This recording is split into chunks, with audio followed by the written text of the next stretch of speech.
안녕하세요. 서울에 살고 있는 30대 초반 여성입니다. 저는 결혼해서 토끼 같은 자식들 낳고 사는 게 평생 꿈이었는데 그 꿈을 못 이루게 됐어요. 제가 얼마 전에 이혼을 하게 됐거든요. 다름이 아니라 기생충 같았던 시댁 식구들 인성을 세상에 널리 알리고 싶어서 이렇게 사연 보냅니다. 우선 제 소개 짧게 해드리자면 저는 나이 앞에 3자를 달고 있지만 최근에서야 대학을 졸업했습니다. 20살 때 남들처럼 대학교를 다니다가 집안 사정이 갑자기 어려워져서 그만뒀었거든요. 처음 1년은 정말 온 가족이 흩어져서 살 만큼 힘들고 배고팠습니다. 인생이 너무 안 풀린다 싶었는데 제가 투자 쪽으로 재능을 보이더라고요. 운 좋게도 남들보다 좀 이른 나이에 투자로 돈을 많이 벌었어요. 그 자본으로 현재는 제 사업체를 운영하고 있고 건물도 하나 가지고 있습니다. 돈을 많이 벌고 건물주라 해서 나태하게 일 안 하고 놀거나 하지는 않았어요. 세금 내는 것도 있고 오히려 젊었을 때 저는 더 많은 돈을 모으고 싶어 악착같이 공부도 하고 사업도 운영했습니다. 제가 바쁘게 시간을 쪼개가서 공부하고 일했던 가장 큰 이유 중 하나는요. 바로 좋은 엄마가 되기 위해서였어요. 결혼해서 아이를 낳는다면 제가 어릴 때보다 더 넉넉한 환경에서 아이를 키우고 싶었거든요. 그래서인지 저는 첫 대학 졸업 못한 게 두고두고 한으로 남더라고요.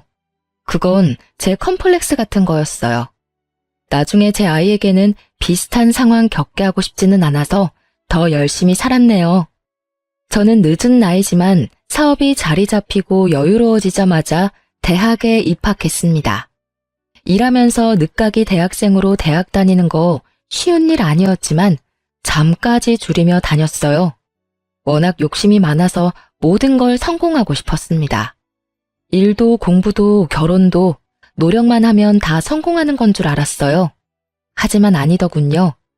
집이 하루아침에 망했던 것처럼 인생은 뜻대로만 되는 게 아니라는 걸 잠시 잊고 있었습니다.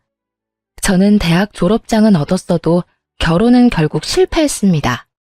그럼 왜 제가 이혼녀가 됐는지 지금부터 파렴치한 제 시댁과 남편 이야기 들려드릴게요.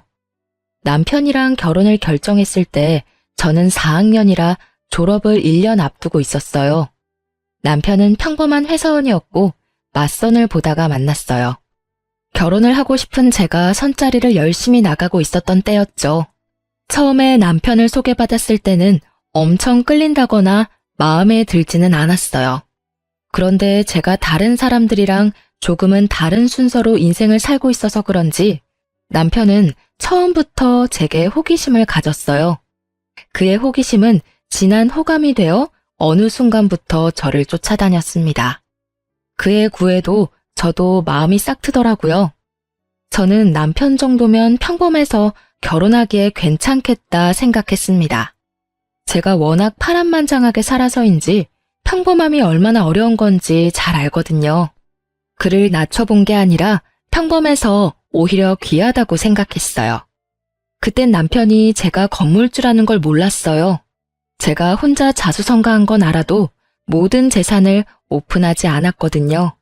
시댁도 시부만 안 계실 뿐 평범한 집이었고 저희는 양가 허락까지 잘 받아서 결혼까지 별탈 없이 꼴이 냈습니다. 그런데 결혼 후 양가 식사하는 자리에서 시모가 갑자기 찬물을 끼얹더라고요. 사돈어른, 식사는 어떻게 입맛에 맞으세요? 한가족 되고 처음으로 같이 하는 식사라서 제가 엄청 알아보고 식당 예약했어요. 멀리서 오신 사돈어른 입맛에 꼭 맞았으면 좋겠네요. 뭐, 비싸니까 당연히 맛은 있네요. 그런데 이런 식당은 좀 부담스럽네요. 한 끼에 도대체 얼마야 이게? 그럼 오늘 제가 남해에서 왔으니까 식사는 사돈께서 계산하실 건가요? 남해에서 여기까지 오셨는데 당연히 계산은 저희가 할게요. 그리고 제가 예약한 식당이니까요. 그래요. 이제야 마음 편히 좀 먹겠네. 에휴, 그리고 이제야 말하지만요. 얘들 결혼하기 전에 제가 얼마나 수심이 깊었는지 모릅니다. 네? 아니, 우리 며느리 말이에요. 20대도 아니고 30대에 그 나이 먹고 대학 졸업장도 없는 거 솔직히 좀 그렇잖아요. 게다가 요즘 세상에 대학 졸업 어렵지 않잖아요. 도대체 어떤 환경에서 자랐는지 걱정도 되고 처음에는 정말 결혼 허락 안 내켰거든요.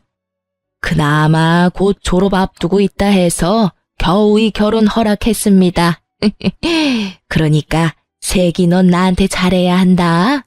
네 신랑한테는 더더욱이 잘해야 하고. 어머님, 무슨 말씀을 그렇게... 저는 시모의 말에 표정 관리를 못하고 친정엄마께서도 말을 잃었습니다. 그때 친정아빠가 나서서 이렇게 말씀하셨어요. 그게 대학이라면 저희 딸도 원래는 20살 때 다녔었는데요. 못난 아비 만나서 가세 기울고 공부를 스스로 포기했었답니다. 그래도 자기 힘으로 늦게라도 대학 가서 공부하겠다고 일하면서 공부하는 모습이 얼마나 자랑스러운지 몰라요. 저만 아니었다면 저희 딸도 남들처럼 졸업하고 평범한 삶을 살았겠죠. 저는 남편 없이도 우리 애들 뒷바라지 혼자 힘으로 어떻게든 다 했습니다. 사돈내는 둘이나 되면서. 아무튼 저는 평생 아주 몸이 부서져라 일했어요. 그래서 우리 애들 제때 학교 보내고 대학 졸업까지 잘 시켰네요. 솔직한 말로 저는 우리 아들 이렇게 욕심 없이 결혼시킨 거 너무 아깝습니다. 꽤 괜찮은 집에서 천짜리 많이 들어왔었거든요. 어머님, 더 이상 듣고 있기 거북해서 저는 나서서 시모에게 한마디 하려고 했어요. 결혼 다 시켜놓고 누가 아깝고 누가 모자라고를 따지는 건 예의가 아니잖아요. 그러자 시모는 눈을 부라리며 제게 쏘아붙이더라고요. 예, 이제 결혼했으니까 내가 솔직하게 얘기하는 거야. 그리고 어른들 이야기하는데 어디 갑자기 소리를 빽 질러? 엄마, 왜 그런 식으로 말씀하세요? 장인어른 장모님이 오해하시겠어요. 천짜리는 무슨 선짜리가 들어와요? 그리고 누구보다 이 결혼 원한 건 저예요. 그때 제 손을 가만히 잡더니 남편은 어머님께 반박하더라고요. 아들, 넌 좀 가만히 있어라. 오해가 아니라 진실을 얘기하는 거지 않니? 내가 내 아들 아깝다고 말도 못해. 그러니까 너는 보는 눈도 참, 어휴, 속 터져. 못난 부모 때문에 저희 딸이 고생 많이 했어요. 그러니까 사돈어른이 저희 딸 좀 예뻐해 주세요. 애가 아주 야무지고 착합니다. 모처럼 다 같이 모였는데 기분 좋게 식사 마무리하시죠. 네, 저도 그러고 싶네요. 근데 며느리 야무져서 사업하는 건 알겠는데요. 사업이라는 게 정말 언제 기울지 모르는 그런 위험 리스크라는 게 있잖아요. 내 아들은 좋은 대학 나와서 안정적인 회사도 잘 다니고 있는데 며느리 걱정이 심히 됩니다. 엄마, 저 사람 다니는 대학이 내가 졸업한 학교보다 훨씬 좋아요. 그리고 결혼 전에 이미 다 얘기 끝난 거잖아요. 오늘 도대체 왜 이러세요? 이제 진짜 그만하세요. 남편이 시모한테 역정을 내자 시모는 당황해서 저를 붙잡고 얘기했어요. 아들, 졸업장이 당장 있고 없고가 중요한 거 아니겠어? 세기 네가 말해봐. 안 그러니? 내가 없는 말 하는 것도 아니잖아. 혹시 지금 내가 하는 얘기들이 네 콤플렉스니? 그럼 앞으로 내가 대학 얘기는 안 하마. 저는 시모의 심수를 더 이상 들어주고 싶지 않아서 큰 마음 먹고 시모에게 당당히 웃어주며 말했어요. 컴플렉스라뇨. 어머님이 아들 자랑스러운 것처럼 저는 제 스스로가 너무 자랑스러워요. 그리고 이렇게 독립적으로 키워주신 저희 친정 부모님께도 감사하고요. 30 초반에 자리 잡아가는 사람들도 있는데 저는 이미 자리를 잡고도 남았잖아요. 남들 대학 졸업장 딸 나이에 저는 제 건물 가졌으니까 더 큰 거 얻었다고 생각해요. 뭐? 건물? 어머, 그게 무슨 소리냐?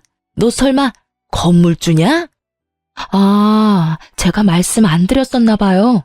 땡땡구에 저 건물 한 채 있어요.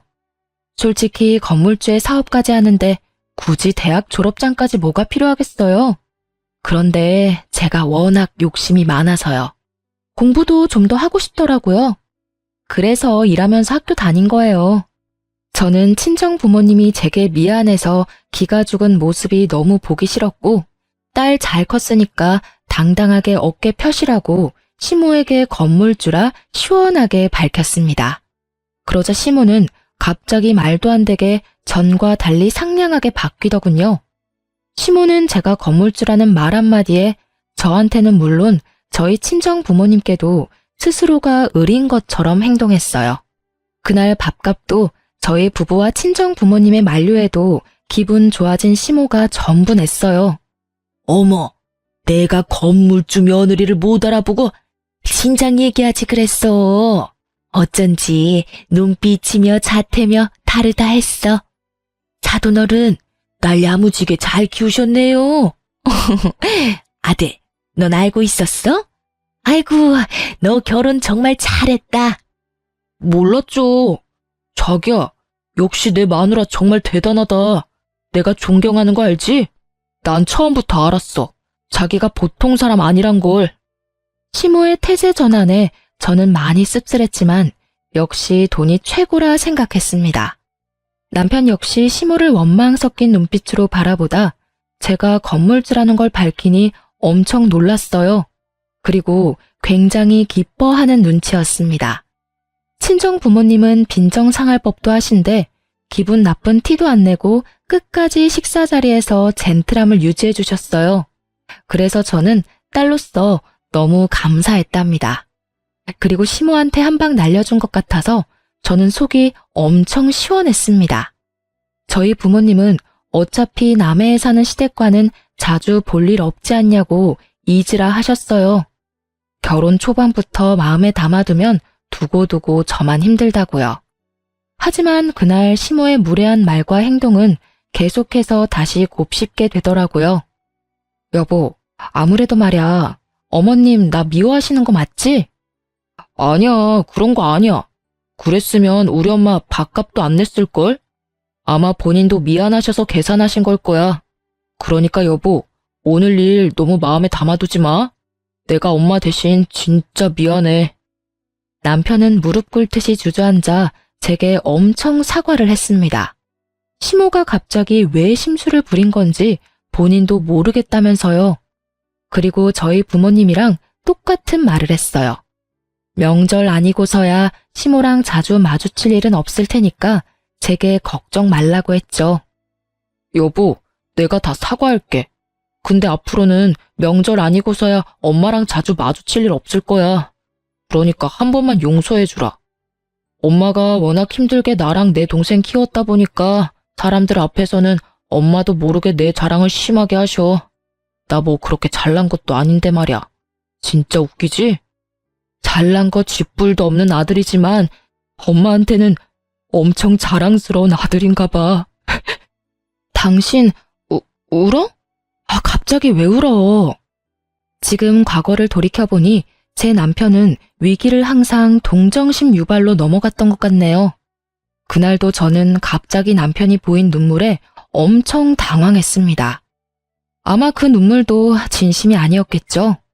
그게 가증스러운 악어의 눈물이었다는 걸 빨리 알았으면 좋았을 텐데.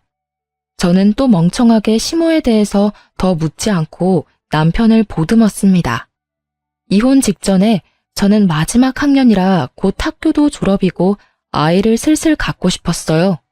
그런데 남편은 아이 계획을 계속 미루더군요. 여보, 우리도 슬슬 아기 계획 세우자. 나 얼른 우리 애기 만나고 싶어. 애기? 갑자기 웬 애기?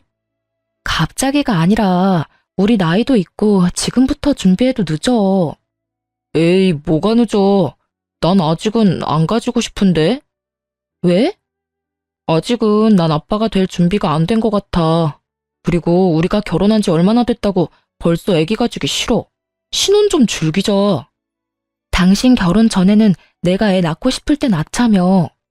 애기가 우리가 노력한다고 바로 찾아오는 것도 아니고 지금부터 만날 준비를 해야지. 그리고 어머님도 말씀 안 하시지만 얼마나 손주 기다리고 계시겠어? 에? 우리 엄마는 손주는 필요 없다던데. 그냥 우리 둘이 좋아서 결혼한 거니까 애 안 낳아도 오케이래. 애 낳는다 해도 엄마는 우리 보고 신혼 충분히 즐기라 했어. 남편의 말을 들으니 시모가 굉장히 의외였어요. 시모가 너무 고지식해서 아이 당장 낳으라고 재촉할 줄 알았는데 말이죠. 저는 그런 남편을 붙잡고 진지하게 말했습니다. 진짜 간절히 아이를 빨리 가지고 싶었거든요. 여보, 나 진짜 진지하게 아이 가지고 싶어. 알겠어. 그럼 일단 나도 뭐 긍정적으로 한번 생각해 볼게. 난 자기가 지금 뭐가 가장 걸리는지 궁금해. 자기가 애기들 싫어하는 것도 아니잖아. 나랑 어디 놀러 가면 나만큼이나 애기들 만나면 귀여워했잖아. 근데 자기 막상 우리 애기 낳자고 말하니까 계속 뒷걸음쳐서. 무슨 이유에서 그러는지 궁금해. 뭐 나한테 말 못할 사정이라도 있는 거야? 남편은 입을 꾹 다물고 아무 말도 못하더라고요. 저는 진짜 남편이 아빠가 될 마음의 준비가 아직은 안 됐구나. 시간을 줘야겠다만 생각했어요. 알겠어. 당신 말하기 싫으면 말하지 마. 그 대신 나 올해는 못 기다려. 알았지? 남편은 대답 대신 고개를 끄덕였습니다. 그 뒤로 남편과 제가 막 싸운 건 아니지만 자연스럽게 관계가 좀 서먹해지더군요. 그런데 자주 안 마주칠 거라던 시모가 얼마 안 가 또 남해에서 서울에 왔어요. 그땐 시누이 손을 꼭 붙잡고 왔더라고요. 갑자기 저희 신혼집에 나타난 시모는 다짜고짜 한 달만 신세를 지자 하더군요. 그때부터 본격적으로 시작이었을 겁니다. 그들은 뻔뻔하게도 제게 대놓고 금전적인 요구를 하기 시작했어요. 남편은 물론 시모와 신우는 나중엔 자식들의 시커먼 속내를 숨길 마음도 없어 보였습니다. 우리 민경이가 이젠 서울에서 일하고 싶대. 갑자기 면접 일정이 수두룩하게 잡혔는데 이 넓은 서울에 당장 갈 곳이 있어야 말이야. 그래서 급하게 너희 집으로 왔다. 괜찮지? 서울에 갈 곳이 왜 없어요, 어머님. 호텔도 그렇고 단기로 몸만 와서 지낼 수 있게 잘 돼 있는 방들이 서울에 얼마나 많은데요. 아니 아가, 이렇게 낯선 서울에 따뜻한 오빠 집이 있는데 뭐하러 고생스럽게 해? 늙은 내가 마음이 안 편해서 그래. 부탁 좀 하자, 응? 새언니, 미안해요. 저 딱 한 달만 신세 질게요. 네? 신세는 무슨, 내 아들 집이기도 한데 신세 졌다고 표현할 필요까지는 없지. 그렇지 새아가? 으이그 걱정 마라. 난 일이 있어서 집 가봐야 해. 네 시누이만 한 달 잘 부탁한다. 그 정도는 가족끼리 해줄 수 있잖아. 여보, 나도 부탁할게. 내 동생 한 달만 딱 봐주면 안 돼? 속으로는 이미 수십 번 거절했는데 3명이나 동시에 제게 애원을 하니까 거절이 쉽지 않았어요. 그리고 이미 짐 가득 챙겨온 시누이를 쫓아내는 그림도 이상해서 저는 한 번은 참았습니다. 게다가 다른 것도 아니고 일 때문이라 하니 놀러 온 것도 아니라서 어쩔 수 없이 받아줬어요. 하지만 그날따라 남편은 꿀먹은 벙어리처럼 시모에게 왜 갑자기 왔냐는 말도 안 하더라고요. 이미 알고 있었던 사람처럼 놀라지도 않고요. 남편은 자기 동생이니까 불편함 없으니 지금 이 상황이 저만 황당하나 싶었어요. 여보, 혹시 아가씨랑 어머님 오늘 우리 집에 올 거 알고 있었어? 어? 그렇잖아. 갑자기 오셨는데 왜 놀라는 기색이 하나도 없어? 나만 놀란 거야? 그게 사실은 난 미리 엄마한테 들었지. 나한테 상의할 생각은 안 해봤어? 우리 애기 문제로 한참 심각하게 얘기하고 있는데 내가 그 얘기 꺼내봤자 좋을 거 없겠다 싶었어. 나도 눈치 보다가 말 못한 거야. 미리 말 못해서 미안해. 아무리 그래도 그렇지. 일단 이번엔 상황이 상황이다 보니까 내가 한 번은 참고 넘어갈게. 근데 앞으로는 이렇게 중요한 일은 나랑 먼저 상의해줘. 응? 알겠어. 자기 말 꼭 명심할게. 저는 그렇게 남편이 사정사정하고 시모가 하도 부탁해서 오케이 한 건데요. 호의를 호구로 받아들이는 시모와 남편 그리고 시누이에 저는 혀를 내둘렀습니다. 아가씨, 식사하세요. 새언니, 오늘 메뉴는 뭐예요? 아, 또 미역국이에요. 미역국을 한솥 끓여놔서요. 나 오늘 스트레스 받아서 매운 거 땡기는데. 새언니, 다른 건 없어요? 제육은 좀 매콤하니까 일단 앉아서 먹어봐요. 오빠, 나 매운 떡볶이랑 국물 닭발 땡기는데. 오빠는? 시키면 먹을 거지? 아, 나도 오늘 점심에 느끼한 걸 먹었더니 매운 게 땡기네. 그럼 시킨다. 채연이도 시키면 먹을 거죠? 그럼 뭐 그렇게 할게. 신우이는 며칠 같이 지내자 제게 반찬 투정을 심하게 했어요. 툭 하면 배달시켜 먹자면서 저희 남편을 꼬드기더군요. 실컷 밥을 다 차려놨는데 몇 번도 아니고 계속 그러니까 저도 뚜껑 열리더군요. 제가 찬바람 쌩쌩 부는데도 아랑곳하지 않는 신우와 눈치 없는 남편이었습니다. 게다가 두 남매가 더 얄미운 건요. 배달을 꼭 현금으로 주문해서 음식 계산을 요리조리 피하고 애꿎은 제가 계산을 할 때도 있었어요. 그래서 저는 신우이와 남편의 패턴을 파악하고 제 지갑은 안전히 사수했습니다. 새언니, 저 화장실 좀 다녀올게요. 혹시 배달되면 음식 좀 받아주세요. 오빠한테 부탁해요. 네? 내가 받을게. 신우이는 화장실에 가고 남편은 제 눈치를 살피더라고요. 그때 배달원이 초인종을 누르자 남편은 어김없이 제게 말했습니다. 어떡하지? 현금 계산으로 했는데 내가 현금이 없네. 자기 현금 있어? 카드로 해. 기사님 단말기 없는 것 같은데 자기 지갑에 현금 없어? 평소라면 저도 아무 생각 없이 현금을 줬을 텐데 그게 몇 번 반복되어서 저도 방어를 잘했답니다. 현금 없으면 입금을 해드려. 그래. 그럼 되겠네. 남편은 뭔가 불편한 얼굴로 배달 음식을 받았고 신우는 해맑게 화장실에서 뛰쳐나왔어요. 왔어? 우와, 맛있겠다. 넌 배달 올 때마다 배가 아파? 뭐가? 돈 반띵해서 보내라. 뭐? 태연이가 계산한 거 아니야? 내가 계산했거든? 집밥 먹으면 되는데 굳이 배달을 시켜서 돈 쓰게 만들어. 오빠도 먹고 싶다고 했었잖아.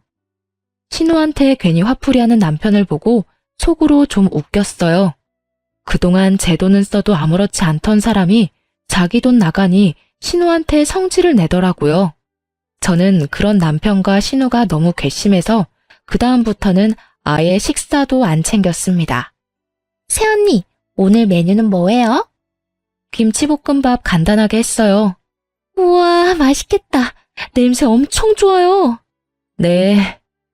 근데 양이 왜 이렇게 적어요? 제 것만 했으니까요. 뭐야, 여보, 내 밥은?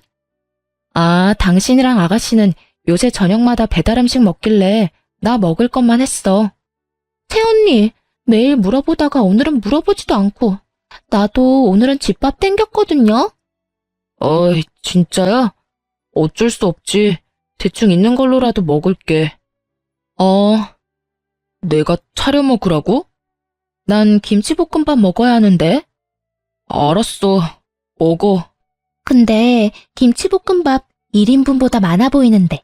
새언니, 저랑 좀 나눠 먹으면 안 돼요? 아가씨, 제가 점심을 조금 먹어서 지금 배가 엄청 고파요. 오빠랑 같이 요리해서 먹어요. 아참, 여보, 밥 없으니까 새로 해서 먹어야 해. 그렇게 일부러 저는 남편 놈과 신우이의 밥을 챙기지 않고 저녁마다 제 밥만 챙겨 먹었어요. 제가 몇 번 그러자 신우이는 삐진 건지 친구 집에서 지낸다며 짐 싸서 나가더군요. 저는 진작 이렇게 할 걸 후회했습니다. 새언니, 지금 일부러 그러는 거죠? 정말 너무해요. 밥 가지고 치사하게. 뭐가요? 매번 저녁마다 밥 차려줘도 안 먹은 건 오빠랑 아가씨잖아요. 몰라요. 나 당분간 친구 집에서 지낼 테니까 그렇게 아세요. 우리 엄마가 알아도 괜찮죠? 네네. 당신 진짜 너무한 거 아니야? 몇 번 배달 음식 먹었다고 먹는 거 가지고 유치하게. 투덜거리지 마. 당신이 애야? 저녁 준비한 사람 무한하게 매번 차려놓으면 안 먹는다고 배달 음식 주문한 게 누군데? 게다가 음식 계산도 내가 하게 만들었잖아. 너도 친구 집에서 지내고 싶으면 나가. 당장 나가라고. 저는 속에 천불이 나서 처음으로 남편에게 삿대질을 하며 나가라고 소리 질렀어요. 남편은 깜짝 놀라서 잘못했다고 빌더군요. 여보, 내가 잘못했어. 생각이 짧았어. 됐고, 앞으로 저녁 지금처럼 각자 먹는 거야. 나한테 차려달라 하지 마. 여보, 뭐? 평생 그럴 건 아니지? 당분간만이지. 몰라. 생각해 볼 거야. 알겠어. 남편은 그 뒤로 제가 먹을 저녁까지 혼자서 준비를 다 했습니다. 아무래도 저랑 화해는 하고 싶었나 봐요. 아직 남편 꼴도 보기 싫었지만 음식이 무슨 죄가 있겠냐며 저는 조용히 식사만 했습니다. 남편은 그런 제 눈치만 보느라 한동안 제게 말을 못 걸었어요. 그런데 불난 집에 기름 붓는다고 열불 터지는 제게 시모까지 나서서 기름을 마구 붓더라고요. 시모에게 어느 날 전화가 와서 저는 시누이 쫓아냈다고 한마디 할 줄 알았어요. 그런데 아직 그건 모르는지 다른 내용의 전화였습니다. 아가, 내가 긴히 할 말이 있는데. 네, 어머니 말씀하세요. 이게 참 전화로 할 얘기는 아니지만 내가 남해에 있으니까 이렇게 전화로 얘기하는 점 이해해다오.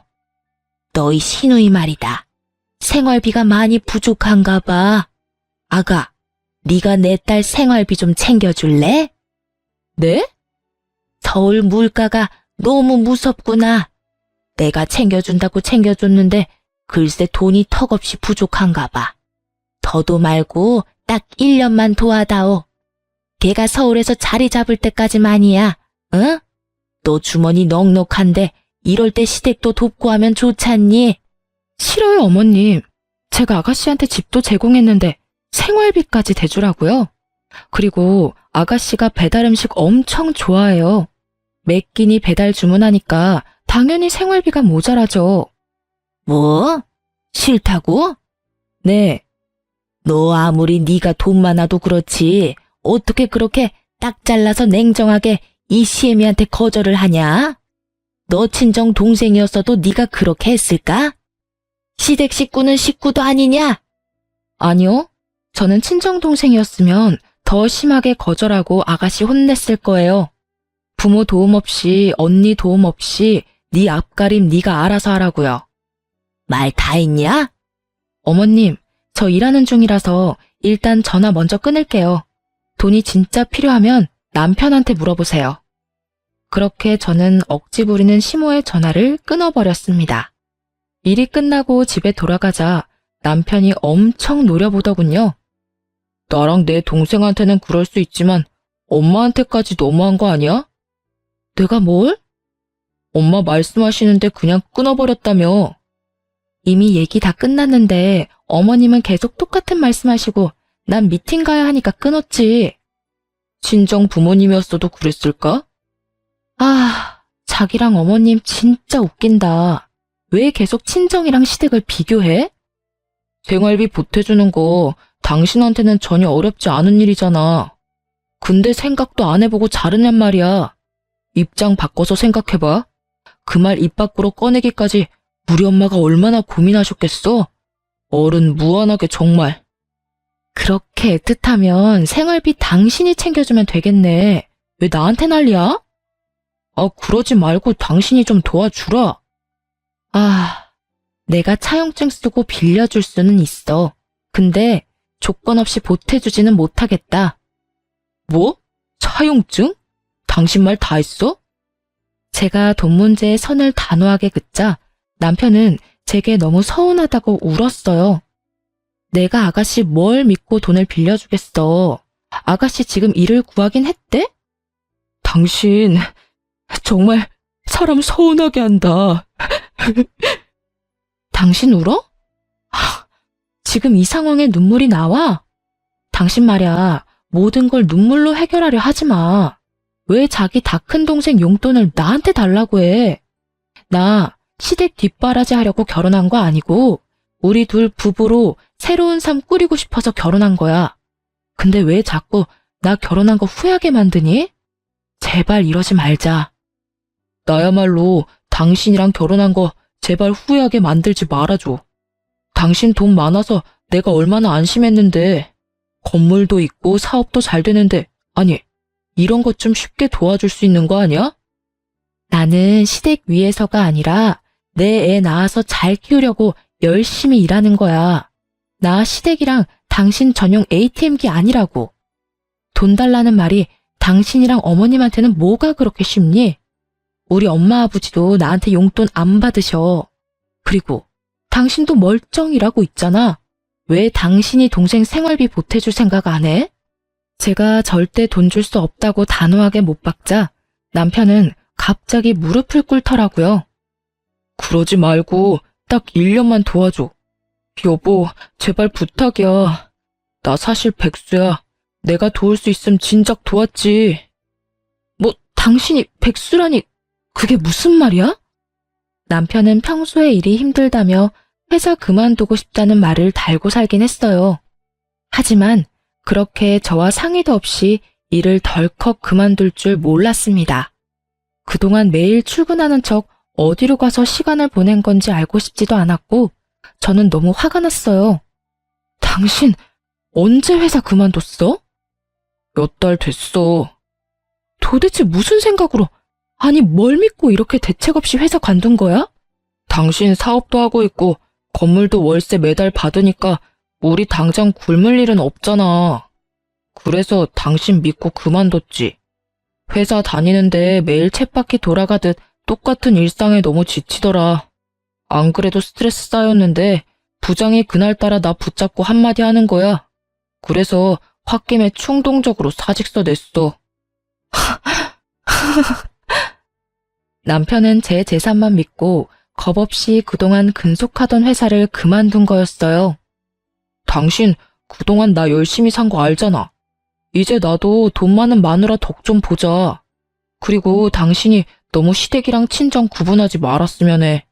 우리 가족들도 말이야, 평생 고생만 했는데 이제 꽃길 걷게 해주고 싶어. 나한테 동생이랑 엄마는 내 인생에 정말 중요한 사람들이야. 그래서 아이 따위는 안 낳고 싶던 거야. 뭐? 지금 그게 무슨 말이야? 철없는 남편은 백수인 주제에 또 자기는 동생이랑 엄마가 중요하다며 아이 따위는 안 낳고 싶다고 선언하더군요. 애 낳으면 우리 시간도 돈도 모두 아이한테 포커스가 다 맞춰지니까 우리 가족들 못 챙기게 되잖아. 그건 절대 안 되지. 여보, 내가 장인 장모님한테도 잘할게. 이번 한 번만 나 좀 도와줘. 나 회사 생활 이제 진짜 지긋지긋하다고. 내가 살림도 하고 당신한테 잘할게, 응? 그리고 이 기회에 당신 사업도 내가 배워서 나중에 옆에서 일 도와줄게. 살림? 라면도 내가 끓여줘야 먹던 네가 살림? 웃겨 죽겠네. 그러니까 너 다시 회사를 다닐 마음이 없다는 거지? 내 사업을 내가 널 뭘 믿고 너한테 뭐하러 가르쳐 주겠어. 이제 우리 이혼할 건데. 저는 그 순간 눈에 보이는 게 밥주걱뿐이라 그걸 쥐고 남편놈 따귀를 야무지게 날렸습니다. 아프잖아. 이혼이라니. 난 절대 당신이랑 못 헤어져. 아프라고 때린 거야. 너 맞아도 정신 못 차리겠지? 당장 나가.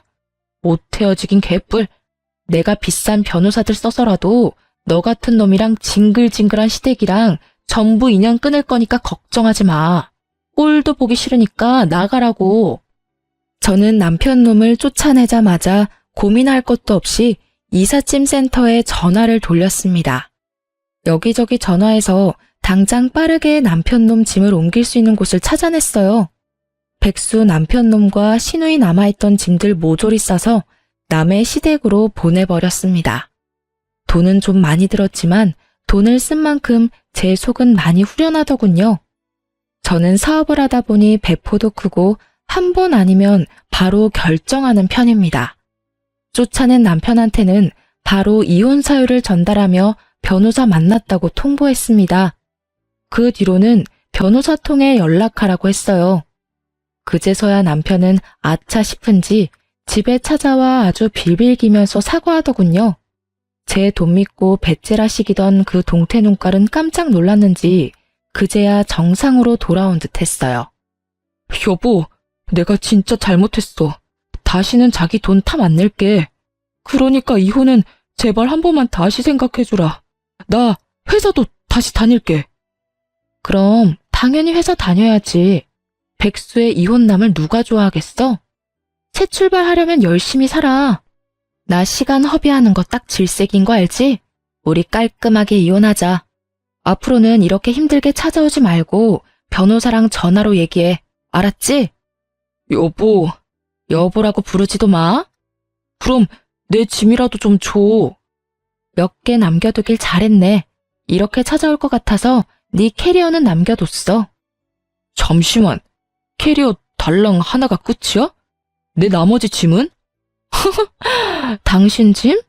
그건 나중에 따로 연락 올 거야. 근데 미안한데 나 5만 원만 빌려줄 수 있을까? 수중에 5만 원도 없는 게 말이 돼? 미안. 저는 지갑에서 5만 원권을 빼주려다 10,000원 2장을 꺼내 내밀었어요. 남편은 2만 원 받고 입맛을 다시다가 캐리어 끌고 터덜터덜 가더라고요. 얼마나 찌질하고 없어 보이는지. 제가 왜 저런 인간이랑 결혼했는지 스트레스 받아서 머리가 핑 돌았습니다. 그래도 집 명의가 제 앞으로 되어 있다 보니 남편은 의외로 순순히 물러나더군요. 시댁에는 따로 연락을 안 했습니다. 그런데 때마침 시모에게서 먼저 전화가 왔어요. 저는 짐이 벌써 도착할 리가 없을 테고 남편에게 이야기를 들었나 싶어서 시모의 전화를 받았습니다. 시모가 잠시 집 밑에 내려와 보라고 해서 남편 보내는 것만큼 쉽지는 않겠구나 생각했어요. 그런데 제가 내려갔더니 시모만 있는 게 아니었죠. 시모와 시누이 그리고 이삿짐 트럭이 있었습니다. 저는 순간 제가 보낸 그 이삿짐인 줄 알았어요. 그런데 자세히 보니 못 보던 짐들이더라고요. 어머님, 이게 다 뭐예요? 뭐긴 뭐야 내 짐이지. 아직 못 들었냐? 네? 뭘요? 새언니, 오랜만이에요. 어쩜 그러고 한 번을 연락 안 해서 섭섭해서 죽는 줄 알았잖아요. 뭐, 덕분에 나 좋은 일 많이 생겼지만요. 아이고 답답해라. 나 너네랑 같이 살기로 했잖아.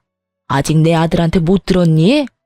나는 여기서 너희랑 살고 네 시누이는 오피스텔 계약해줬어.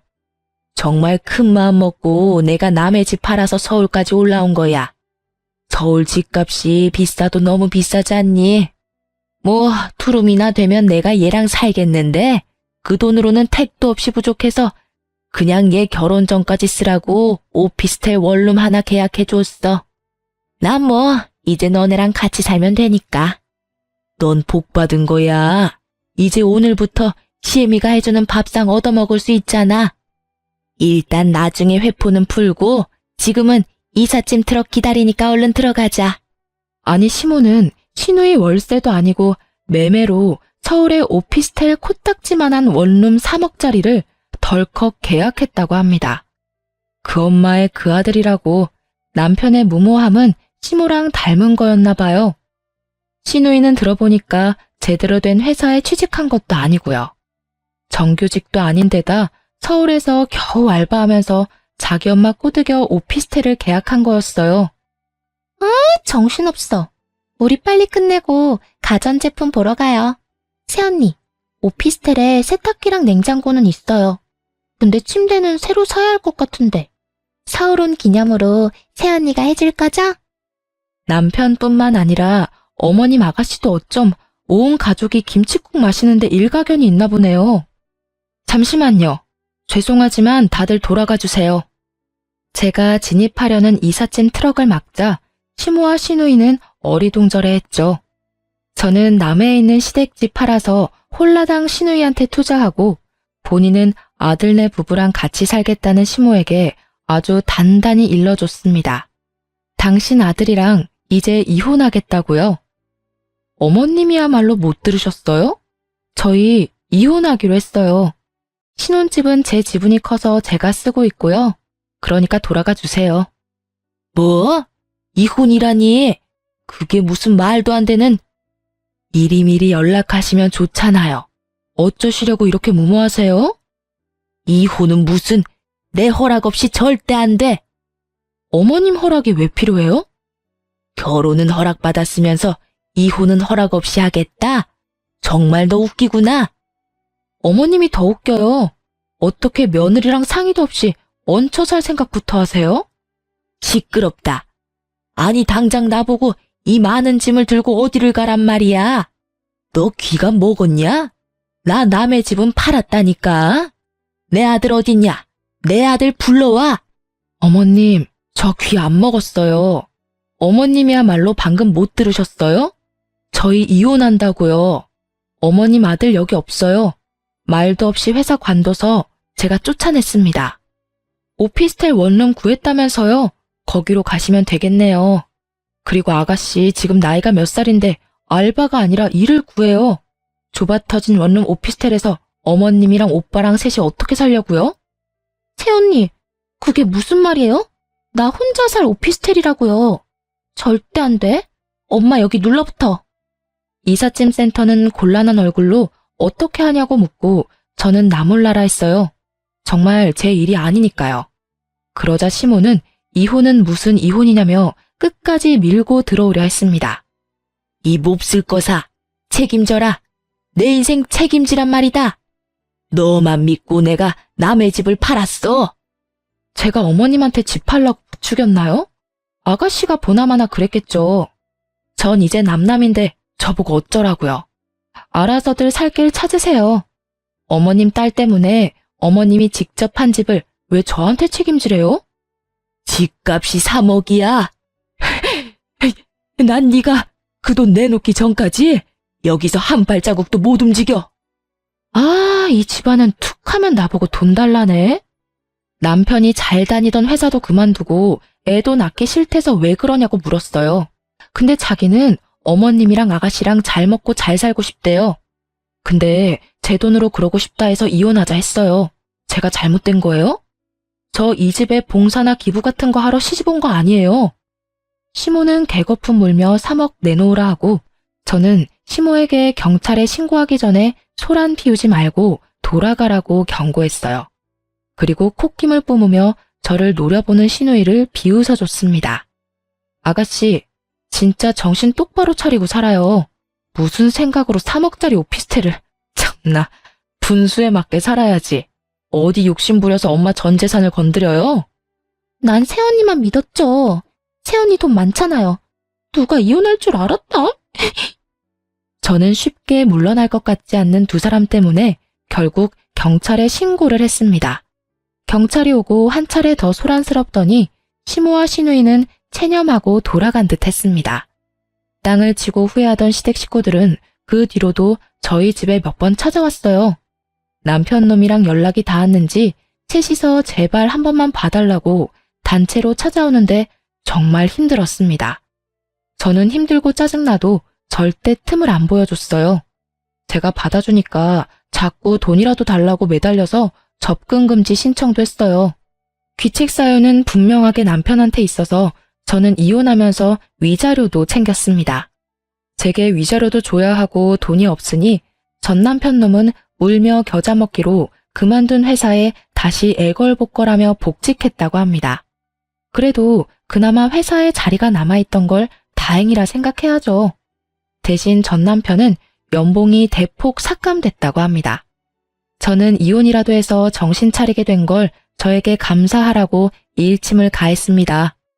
비좁은 원룸에서 전 남편과 시댁 식구들 셋이 같이 생활하면서 부디 돈의 소중함을 좀 깨닫기를 바랄 뿐이에요. 저는 돈 많은 거 애초에 계속 숨길 걸 그랬나 잠시 후회한 적도 있어요. 하지만 지금은 처음부터 재산을 공개하길 잘했다 생각합니다. 나중에 제 아이 낳고 똑같이 그런 일들이 생겼으면 저는 아무래도 아이 때문에 어쩔 수 없이 전 남편과 시댁한테 끌려다녔을 것 같거든요. 아무리 결혼했다지만 며느리는 남입니다. 남의 돈 함부로 욕심내고 탐내다가는 제 전 시댁 식구들처럼 큰 코 다쳐요. 더 이상 제 주변에는 그런 어리석은 시댁과 남편감 없기를 바라네요. 그럼 여러분, 제 긴 사연 함께 들어주시고 환해주셔서 너무 감사합니다. 앞으로 남은 인생 사람 경계하며 돈 조심하면서 열심히 살겠습니다.